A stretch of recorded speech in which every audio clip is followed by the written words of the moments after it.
There's one man who's refusing to waver in the war on masks, writing in his latest Boston Globe piece that he'll be taking advice from the pros and that his mask isn't going anywhere while he's traveling.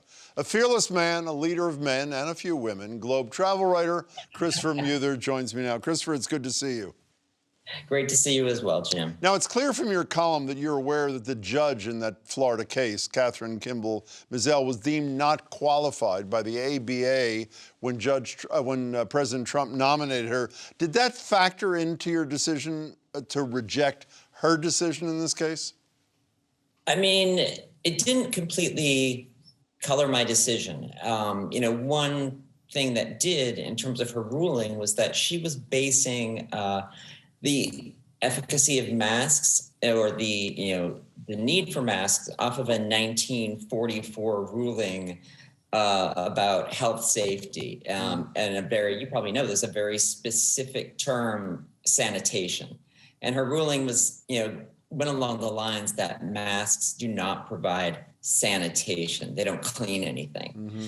So that was sort of, it was interesting, but really where I wanted to start from was the women and the organization that files the suit, the plaintiffs in the suit, to see kind of what their interests were, thinking that there has to be a really compelling reason why they would take the time to sue the government. Well, I read your piece, and one of them obviously had a lot of relevant experience. She was an expert on, I believe, making fermented ketchup. Is that not correct, according to you? Yeah, fermented ketchup, almond butter balls for power, satay peanut butter, I think is another one. Mm-hmm. Yeah, she's called the healthy. I always want to say the happy homemaker, but it's the health home economist. That's her official title and her blog. Did you read her piece that was entitled, I read this in your column, Vaxxed Women Increasingly Shunned from the Dating Scene? Did you read that? Is there any backup for that conclusion or no? Absolutely not. And from just my experience of talking to friends, it's people who aren't vaxxed who are feeling like, they're being shunned. Because now, in addition to putting what their hobbies are and their health, and people are saying they're vaxxed. And anyway, the things, one of the things that she said is 6 reasons why I'll never buy an electric car.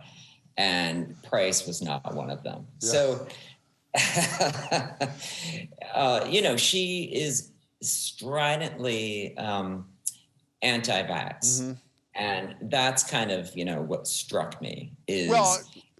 Well, what struck you? Sorry, go ahead. Oh, you mean that was her, but that's, you're entitled to be a plaintiff and be anti-vax. what's it called? The Health Freedom Defense Fund, I learned from you. The head of it believes that Bill Gates is implanted what exactly? This is one of the plaintiffs too. What did they implant exactly and where? Yeah, you get vaccinated and in the vaccination is your health record that can be tracked. Or your vaccination record, I'm sorry, I don't want to misquote her, that can be tracked. So, along with all of those factors is kind of going back to why I want to wear a mask. When you think about how this decision was made, the 3 plaintiffs in the case, there's one woman who was actually diagnosed from her doctor as having, panic attacks and anxiety from wearing a mask. The healthy home economist was not diagnosed, but she filed suit for fear of having a panic attack. Which I say in the story is like me not filing taxes for fear of owing money. Yeah, well, there's no basis to it. And again, stridently anti-vax.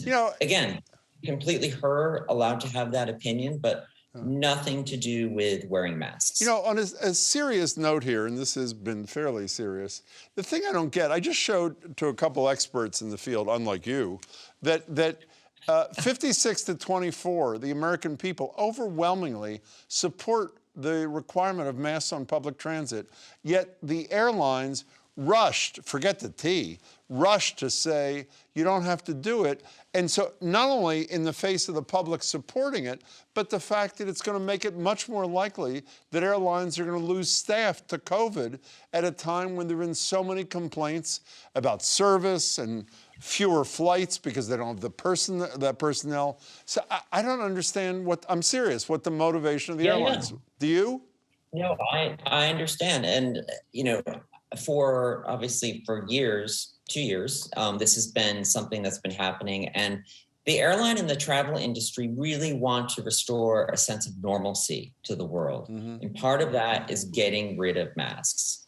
That's one of the reasons why they've been saying the filtering is better than a surgical room. There's been that message coming from airlines. So they're thinking more about wanting to restore a sense of normalcy. But, you're right. One of the things that really did bother me about this ruling was that the ink was barely dry and the airlines were announcing mid-flight, throw your masks in the air. People were like Mary Tyler Mooring their masks. And it was just, it just seemed unbelievable. And again, my brain goes back to how this case was decided, not by people who are health experts, but someone who followed a judge who followed a 1944 law, and a couple of women from Florida, one of whom thinks that Bill Gates can track my medical record now, which he's more than allowed to, because I'm sure Facebook and Instagram can track much worse than my medical record. I'd love to continue, but wait a second. Being said, Bill Gates is saying we're out of time, so we got to go. Christopher Muther, it's great to see you. Thanks for sharing your expertise. Really appreciate it. My pleasure. Great to see you, Jim.